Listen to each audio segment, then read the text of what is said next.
ভালোবাসি তোমায় বাবা, বুকটা যে যায় ছিঁড়ে, তোমার কথা হৃদয় মাঝে পড়ছে বারে বারে। বাবা গো বাবা, বাবা গো বাবা, বাবা গো বাবা, বাবা গো বাবা। আল্লাহ রসুল হাসান বিন সাবিতকে তার আবৃত্তি শুনে, তার তখন তো তৎকালীন যুগে যারা কালচার করতো সবাইকে এক বাক্যে কবি বলা হতো। আল্লাহ রসুল নিজে হাসান বিন সাবিতকে তার গায়ের চাদর খুলে দিয়েছেন। সেই দৃশ্যের একটি প্রেক্ষাপট এখানে তৈরি হলো। জাস্ট উপহার দেওয়া মানে আল্লাহ রসুলের এই সংস্কৃতিকে ভালোবাসা, ঠিক কিনা? এই জন্য বাচ্চাদেরকে অবশ্যই কোরআনের এই ময়দানে মাদ্রাসায় পড়াবেন। পাশাপাশি একটি বাচ্চা ধ্বংস হয়ে যায়, আমি একজন শিক্ষক মানুষ, একজন ইউনিভার্সিটি টিচার হয়ে আপনাদেরকে বলতে চাই, সন্তানকে সংস্কৃতির উপরে গড়ে তুলবেন। কারণ হলো, যার ভেতরে ইসলামী সংস্কৃতি নাই, আল্লামা রব নাই, তার ভেতরে ঠিকই আছে বাদাম বাদাম কাঁচা বাদাম। ও এগুলো আপনারাও জানেন। তার মানে হলো খুব সহজ হিসেব, ইসলামী সংস্কৃতি, আল্লাহ রাসূলের হামদ, কোরআনের সুর, নাতের সুর যদি কারো হৃদয়ের ভেতরে প্রবেশ না করে থাকে, ওই পাত্রে ওই অবয়বে অবশ্যই অপসংস্কৃতি ঢুকে আছে। সুতরাং এটাকে ওয়াশ করুন, ওয়াশ করে অপসংস্কৃতি ফেলে দিয়ে আল্লাহ রাসূলের সংস্কৃতিকে ভেতরে প্রবেশ করুন। কারণ হলো, কোনো জাতিকে তুমি ধ্বংস করতে চাও, তার সংস্কৃতিকে ধ্বংস করে দাও। এই জন্য প্রত্যেকটা বাচ্চাকে সাদাকায়ে জারিয়ার জন্য কি করবেন? ইসলামী সংস্কৃতিকে, যেই সংস্কৃতির ব্যাপারে আল্লাহ রাসূল উদ্বুদ্ধ করেছেন। যাই হোক, কথা নয়, সর্বশেষ শাইখ নিজেও বলেছেন আরেকটি গানের কথা। আরেকটু বলতে চাই, হুমায়ুন কবির ভূঁইয়া বাদিলপুর থেকে ওনার এই নাতে, ওনার এই গজলে আবৃত্তি হয়ে ৫,০০০ টাকা মারহাবা মারহাবা। হ্যাঁ, আপনার গজল শুনে মাদ্রাসার জন্য ৫,০০০ টাকা দিয়েছেন। আলহামদুলিল্লাহ, আলহামদুলিল্লাহ, আলহামদুলিল্লাহ, আপনার দানকে কবুল করুন। আমিন। বাবা তুমি কেমন আছো,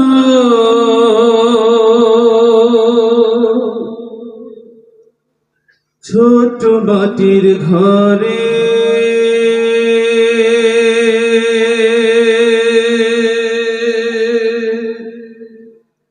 তোমার কথা হৃদয় মাঝে পড়ছে বারে বারে।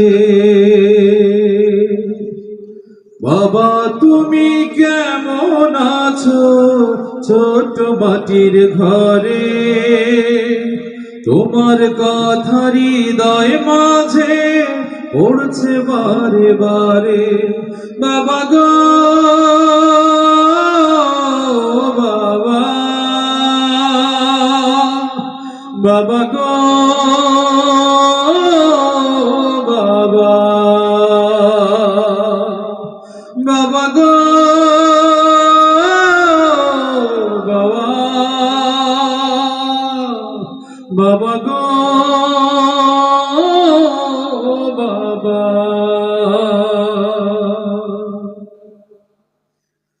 কত আদর কত স্নেহ তোমার কাছে পেলাম, সবকিছু হারিয়ে আজকে নিঃস্ব হয়ে গেলাম। কত আদর কত স্নেহ তোমার কাছে পেলাম, সবকিছু হারিয়ে আজকে নিঃস্ব হয়ে গেলাম। ভালোবাসি তোমায় বাবা, বুকটা যে যায় ছিঁড়ে, ভালোবাসি তোমায় বাবা, বুকটা যে যায় ছিঁড়ে, তোমার কথা হৃদয় মাঝে পড়ছে বারে বারে।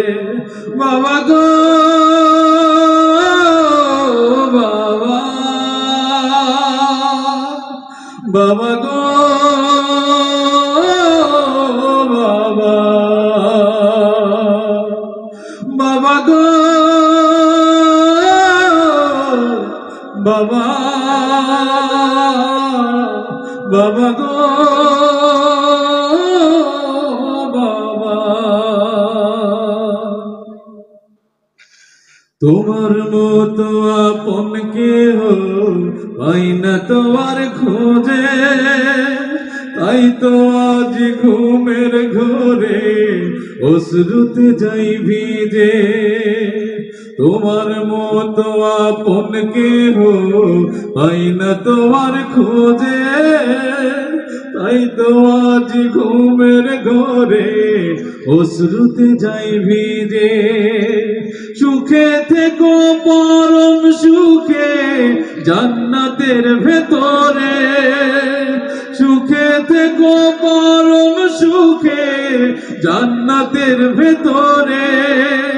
তোমার কথা হৃদয়ে মাঝে পড়ছে বারে বারে। বাবা গো বাবা, বাবা গো বাবা, বাবা গো বাবা, বাবা গো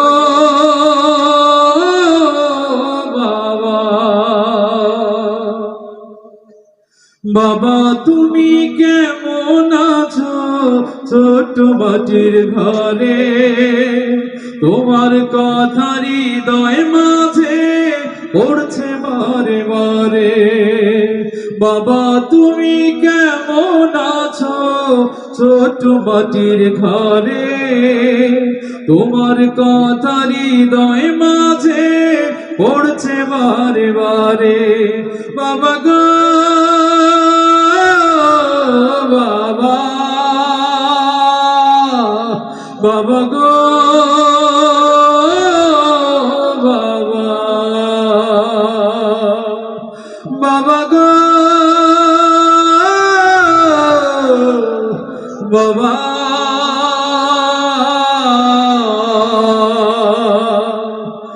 বাবা গো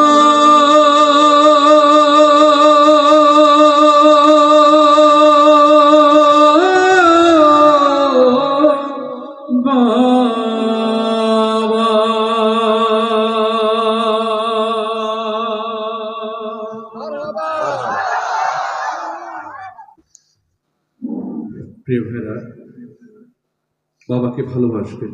এই মানুষটা এই জমি থেকে অনেক কাম জড়িয়ে আমাদেরকে মানুষ করেছেন। ইমাম ভাই বাবা হারিয়েছেন, আমি যাওয়ার সময় আমাকে বললো এখানে তার বাবা শুয়ে আছেন। এই জন্য আর যারা আমরা বাবা হারিয়েছি, যারা বাবা হয়েছি, যারা ছেলে, বাবাকে বেশি বেশি সম্মান করি। শায়দ যথেষ্ট টাইম আমাকে দিয়েছেন, এই জন্য তার প্রতি আমি কৃতজ্ঞ। আল্লাহ তাকে হায়াতে ইবাদাত করুন, সে যেন ওই যে দেশ বিদেশ সফরগুলো আল্লাহ যেন তাকে নিরাপদ করেন, এবং কাল হাসরের ময়দানে আল্লাহ যেন প্রত্যেকটা বান্দার জান্নাত দেওয়ার ব্যাপারে ওসিলা তালাশ করবেন। আমরা যারা ইসলামকে ভালোবেসে, সংস্কৃতিকে ভালোবেসে আমরা যারা এখানে এসেছি, আল্লাহ যেন আমাদের সবাইকে সেই ওসিলা হিসেবে কালকে জান্নাতে দান করেন ইনশাল্লাহ। আমার কথায়, আমার পরিবেশনের কোনো ভুল ত্রুটি হয়ে থাকলে ক্ষমা